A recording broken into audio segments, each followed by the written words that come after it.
White jaguar and lion fight. कुछ समय पहले एक जंगल में एक शेर रहता था। शेर की अनुमति के बगैर जानवर कुछ भी काम नहीं कर सकते थे।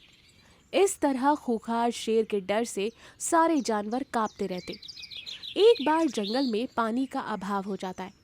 इससे एक दिन सारे जानवरों को शेर बुलाकर कहता है, जंगल में पानी नहीं मिल रहा है।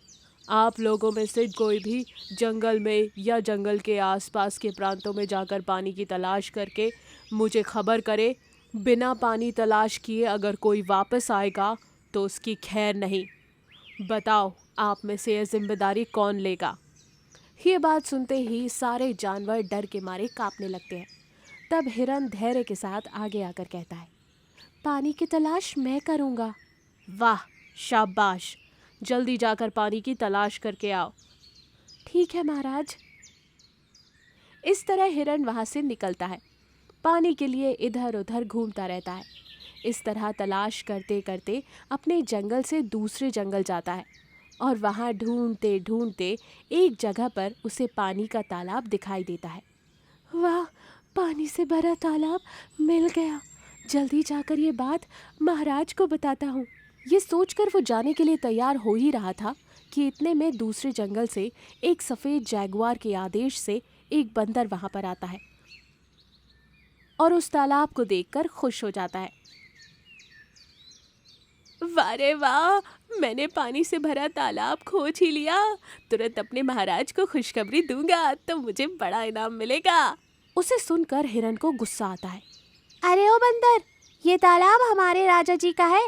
पहले मैंने देखा है तो ये उनका होगा। तुम यहाँ से चले जाओ। क्या कहा? ये तालाब तुम्हारे राजा का है?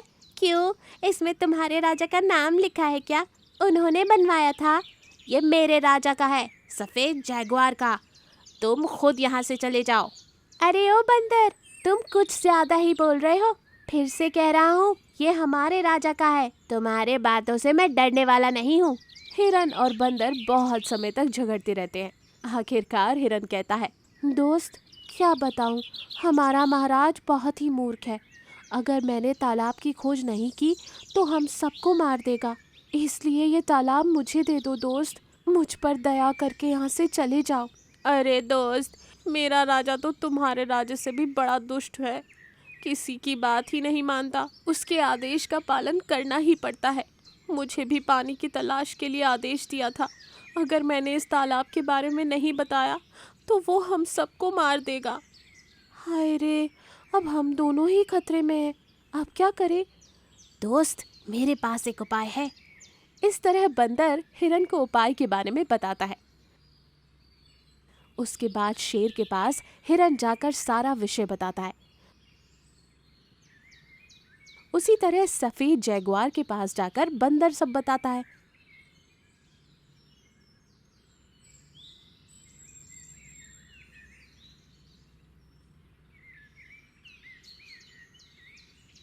ये बात सुनकर शेर गुस्से में आकर हिरन के साथ और बंदर के साथ जैगुआर पानी के तालाब के पास आता है। शेर गुस्से से कहता है, अरे ओ जैगुआर, ये तालाब मेरा है। तुरंत यहाँ से चले जाओ। क्या मुझे धमकी दे रहे हो? तुम्हारी ये औकात, अभी तुम्हारा अंत कर देता हूँ। तालाब मेरा है, मेरा। ये सुनकर सफेद जैगुआर से हिरन कहता है, अगर तुम में इतनी हिम्मत है तो हमारे महाराज से मुकाबला करके दिखाओ। अगर जीते तो ये तालाब तुम्हारा होगा। हाँ हाँ, तुम्हारे राजा को तो हमारे महाराज यूं ही हरा देंगे। इस तरह कहते हुए बंदर और हिरन ने शेर और सफेद जैगुआर का आपस में झगड़ा करा दिया। दोनों के बीच में एक भयंकर लड़ाई होने लगी। दोनों बहुत घायल हो गए। आखिरकार शेर और जैगुआर दोनों ही मर गए। हाँ हाँ, हमारा प्लान सक्सेसफुल रहा। इन मूर्खों से सबको आज़ादी मिली। अब हम सब मिलजुल कर आराम से रह सकते हैं। हाँ हाँ दोस्त, कितने सालों से इनकी वजह से हम सब नरक में थे। आज से हम सब खुशी खुशी अपना जीवन बिताएंगे। फिर दोनों वहाँ से जाकर सारे जानवरों को उस तालाब के बारे में बताते हैं और उनको वहाँ लेकर आते हैं और सारे जानवर खुशी खुशी मिलजुल कर रहते हैं। इस कहानी से हमें ये सीख मिलती है कि विपत्ति के समय अपनी सूझबूझ से कितने भी बड़े शत्रु को हम हरा सकते हैं। Magical stone lion and wolf trap. एक बहुत ही खूबसूरत जंगल था। उसमें कई सारे जानवर थे। सारे जानवर मिलजुल कर रहते थे। उसी जंगल में एक भेड़िया था जो दिखने में बहुत ही कमजोर लगता था। बाकी के भेड़िए उसे चिढ़ाते थे। कोई भी जानवर उससे डरता ही नहीं था।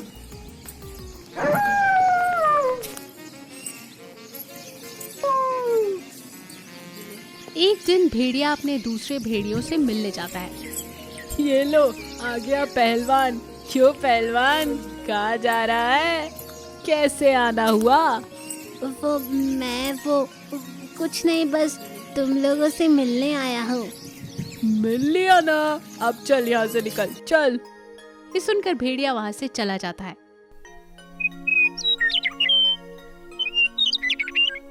कि तभी रास्ते में खरगोश और हिरन खेल रहे थे। भेड़िया उन्हें दूर से देखता है। अरे खरगोश, जल्दी आओ, जाकर कहीं छुप जाते हैं, देखो भेड़िया आ रहा है। कि इतने में पेड़ पर बैठा बंदर कहता है, अरे डरो मत, वो भेड़िया है ना जो आ रहा है, वो पहलवान भेड़िया है, वो तुम लोगों को देखकर ही भाग जाएगा। ये सुनकर खरगोश और हिरन हंसने लगते हैं। इस तरह कोई भी भेड़िए से डरता ही नहीं था।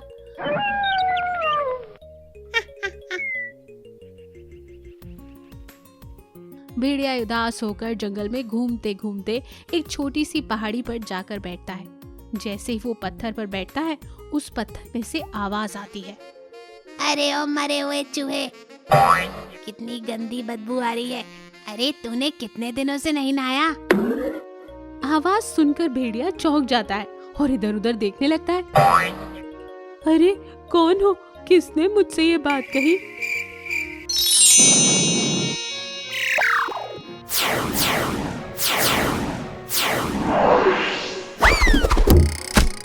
पहलवान भेड़िया जिस पत्थर पर बैठा था, वो पत्थर एक मूर्ति में बदल जाती है और भेड़िया से कहती है, अरे मैं एक जादुई पत्थर हूँ, बता क्या है तेरी परेशानी?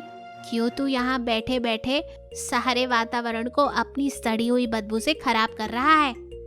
जादुई पत्थर, मेरी झुंड वाले मुझ पर हंसते हैं। कोई भी जानवर मुझे देख के डरता ही नहीं, सब मेरा मजाक उड़ाते रहते हैं। मैं एक कमजोर भेड़िया हूँ, ऊपर से जंगल के जानवर मुझे पहलवान पहलवान कहकर चिढ़ाते हैं। जादुई पत्थर जोर से हंसने लगता है और बोला, अरे तू तो एक कमजोर चूजा लग रहा है और ऊपर से तेरा नाम पहलवान। चल बस कर, अपना रोना धोना मुझे मत सुना। मुझे रोना धोना बिल्कुल भी पसंद नहीं। मैं तुझे एक जादुई शक्ति देता हूँ जिससे तू सचमुच में एक पहलवान बन जाएगा। पर देख, तुझे इस शक्ति का गलत इस्तेमाल नहीं करना होगा। अगर तूने गलत इस्तेमाल किया तो तेरा अंत निश्चित है, समझ ले।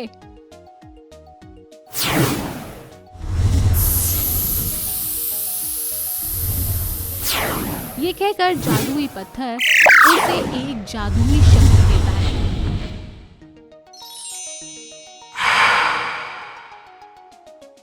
पहलवान भेड़िया उन शक्तियों को लेकर खुशी खुशी जंगल में जाता है। वहाँ बाकी के भेड़िए कुछ बात कर रहे थे। वो पहलवान भेड़िए को देखकर उसे चिढ़ाने लगते हैं। पहलवान भेड़िए को गुस्सा आता है और वो तुरंत ही एक मॉन्स्टर में बदल जाता है और वो अपने ही झुंड के एक भेड़िए को उठाकर दूर फेंक देता है। और ये देखकर सारे के सारे भेड़िए डर जाते हैं। पहलवान भेड़िया अपनी जादुई शक्तियों का गलत इस्तेमाल करता है। वो जंगल के सारे जानवरों को डराने के लिए अपनी शक्तियों का प्रदर्शन करने लगता है। वो बिना वजह बाकी के जानवरों को मारने लगता है। वो बहुत सारे जानवरों को मार चुका था। सारे जानवर पहलवान भेड़िए की दहशत से डरे हुए थे।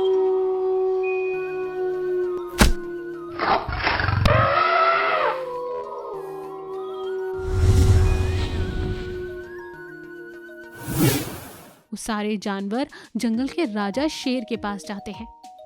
अरे क्या हुआ? आज तुम सब यहाँ कैसे? जंगल में सब ठीक तो है?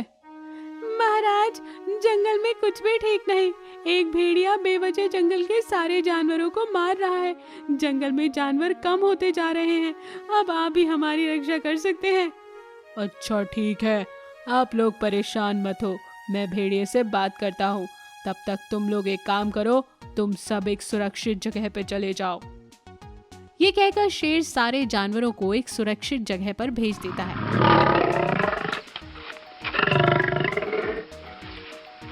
और खुद भेड़िए से बात करने जाता है। देखो, ये जो तुम कर रहे हो वो ठीक नहीं है। ये जंगल हम सबका है। तुम बेवजह इन जानवरों को नहीं मार सकते। जंगल का राजा होने के नाते मैं सिर्फ तुम्हें समझा सकता हूँ। अगर अगली बार ऐसा हुआ तो अच्छा नहीं होगा। अच्छा, अरे बाप रे, मैं तो डर गया। अरे चल हट, तू क्या मुझे समझाएगा? अब से मैं इस जंगल का राजा हूँ, तू नहीं। ये कहकर पहलवान भेड़िया दोबारा से एक मॉन्स्टर में बदल जाता है।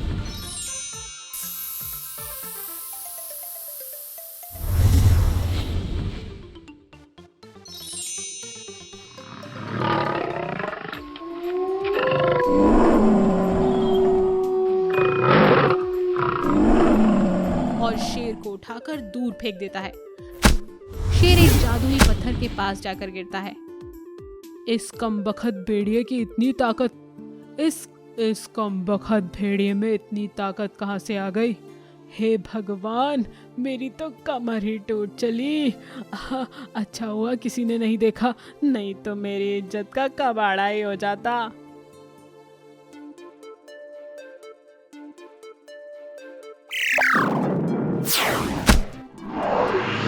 शेर सोच ही रहा था कि तभी वो जादुई पत्थर बोला। अरे वाह शेर, तू यहाँ कैसे? बता, क्या मुसीबत आ गई और तू यहाँ क्यों आ गया? शेर जादुई पत्थर को सारी बातें बताता है। उस भेड़िए की इतनी मजाल कि मेरी दी हुई शक्तियों का गलत इस्तेमाल करे। तुम एक काम करो, तुम उस भेड़िए को इस पहाड़ी के नीचे जो गुफा है वहां ले आओ।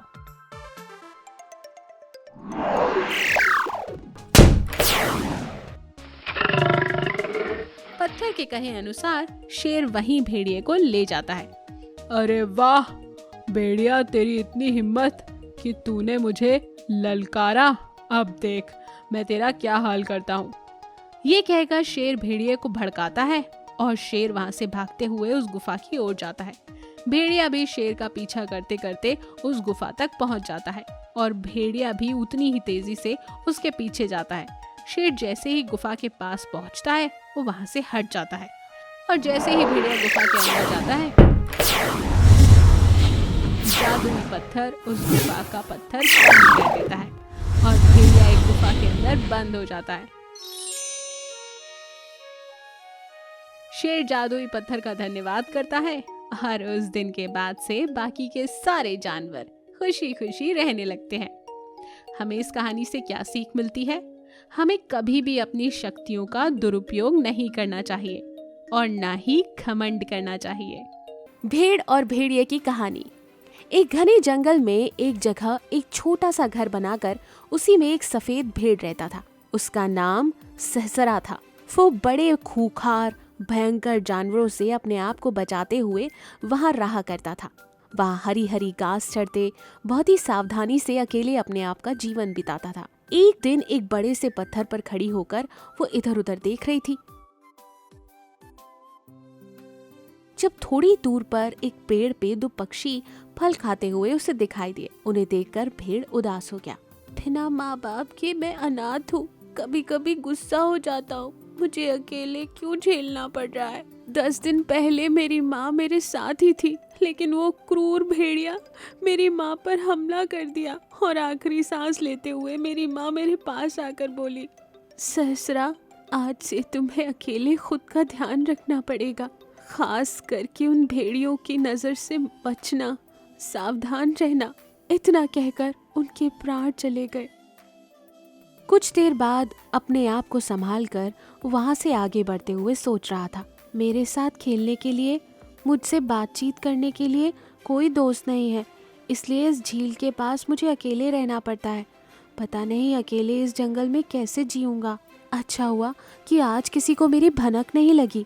इस तरह सोचते हुए झील के पास पहुंचने पर उस भेड़ को लाल रंग का एक बड़ा फूल दिखता है। उसके पास वो जाता है। ये फूल मेरी माँ का पसंदीदा फूल था। फिर उस फूल को तोड़कर वो घर ले आता है और माँ की फोटो के पास रख देता है। तुम्हारी मौत के जिम्मेदार उन भेड़ियों को मैं जीते जी मिटा देना चाहता हूँ, लेकिन मरते समय तुमने जो बात कही वो आज तक याद है मुझे। कष्ट के समय अधैर्य ना होकर समझदारी से अपने आप को बचाना चाहिए। वो पुरानी बातें याद कर ही रहा था कि तभी वहाँ भेड़िया आता है। अरे वाह, लगता है यहाँ मुझे खाना मिलेगा। पता नहीं इससे पहले मैं यहाँ क्यों नहीं आया। सोचते हुए भेड़ के घर में वो आ जाता है। बाहर से कुछ आवाज सुनकर भेड़ ने खिड़की से भेड़िए को देख लिया। भेड़िया बहुत ही गुस्से से उसके घर की ओर आ रहा था। हे भगवान, इस भेड़िए ने मुझे देख लिया। अब मैं अपने आप को कैसे बचाऊं? भेड़ सोचता है कि अगर मैं दरवाजा खोल देता हूँ तो वो घर के अंदर आकर देखकर भेड़िया यहाँ से चला जाएगा। इस बार के लिए तो मैं बच ही जाऊंगा।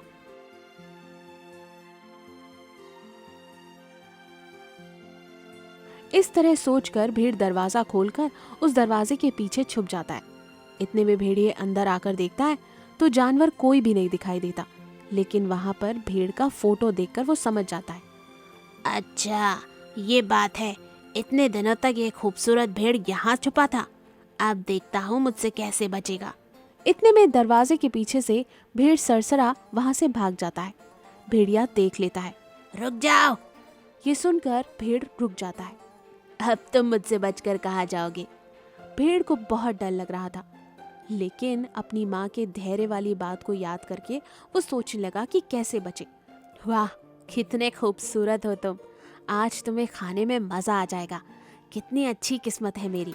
माँ को भी मैंने ही खाया और अब बच्चे को भी मैं ही खाऊंगा। भेड़ उन बातों पर गौर ना करते हुए वहां से कैसे भागेगा इसका आइडिया निकालता है। तुम मुझे खा नहीं सकते, क्योंकि दूसरा भेड़िया मुझे खाने के लिए ही आया था, इसलिए मैं अभी उसी के पास जा रहा हूँ। मेरे होते हुए दूसरा भेड़िया खाएगा? अभी उसकी खबर लेता हूँ, फिर तुम्हें खाऊंगा। भेड़ बहुत खुश होकर भेड़िए को अपने साथ एक बड़े से कुएं के पास लेकर जाता है और कहता है कि भेड़िया इसके अंदर है। भेड़िया झांक कर देखता है तो उसी की परछाई उसको दिखाई देती है। तब वो सोचता है कि ये दूसरा भेड़िया है। उसको चेतावनी देता हुआ वो कुएं में छलांग लगा देता है। इस कहानी से हमें ये सीख मिलती है कि कष्ट के समय हमें अधैर्य न होकर समझदारी से आगे बढ़ना चाहिए। आपको ये कहानी कैसी लगी हमें ज़रूर बताइएगा और लाइक और कमेंट करके शेयर ज़रूर कीजिएगा।